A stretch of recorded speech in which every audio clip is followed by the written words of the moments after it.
रोज़ हम भगवद गीता से गाइडेंस पढ़ते हैं, तो लेट्स सी कि आज भगवद गीता से हमारे पास क्या गाइडेंस निकल कर के आ रही है। श्लोक 36 ऑफ चैप्टर 6 ध्यान योग। असाम्या तत्मणा योगो दुष्प्राप इति मे मति वसयतमणा तु यतता सखयो व्याप्तम उपायता। For one whose mind is unbridled, self-realization is difficult work. But he whose mind is controlled and who strives by appropriate means is assured of success. That is my opinion. The Supreme Personality of Godhead declares that one who does not accept the proper treatment to detach the mind from material engagement can hardly achieve success in self-realization. Trying to practice yoga while engaging the mind in material enjoyment is like trying to ignite a fire while pouring water on it.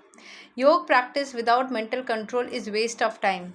Such a show of yoga may be materially lucrative, but it is useless as far as spiritual realization is concerned. Therefore, one must control the mind by engaging it constantly in the transcendental loving service of the Lord. Unless one is engaged in Krishna consciousness, he cannot steadily control the mind.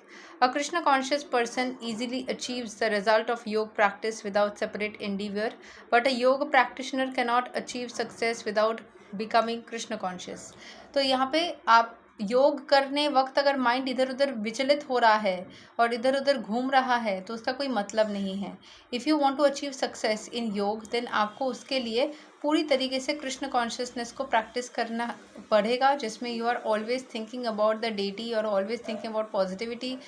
Eventually आप अपने life को अच्छा होते हुए देखोगे। नहीं करोगे तो डिटैच हो जाओगे, तो आपको कुछ भी करके फल नहीं मिलेगा। ओके, सो आपका यही होना चाहिए that you will always focus on the divine so that आपको सक्सेस मिल जाए। अगले श्लोक जो मुझे कुछ हद तक दिख रहा है, उसमें अर्जुन पूछ रहे थे कृष्ण से कि डेस्टिनेशन क्या है अनसक्सेसफुल लोगों के। क्या अनसक्सेसफुल लोगों को कुछ भी नहीं मिलता है, पूरा ही डिलीट हो जाता है? तो कृष्ण उसमें बताए थे कि नहीं, जितना आप करोगे उतना का फल मिलेगा। जहाँ तक एंड करोगे वहाँ से आप नेक्स्ट जर्नी वापस से स्टार्ट कर सकते हो। ठीक है, फिलहाल के लिए to actually become successful in your life, आपके माइंड को कंट्रोल करना, कॉन्सेंट्रेशन से बढ़ना is very important. Eventually you can become successful in everything that you desire. Thank you so much. Hare Krishna, Radhe Radhe, जय श्री राम।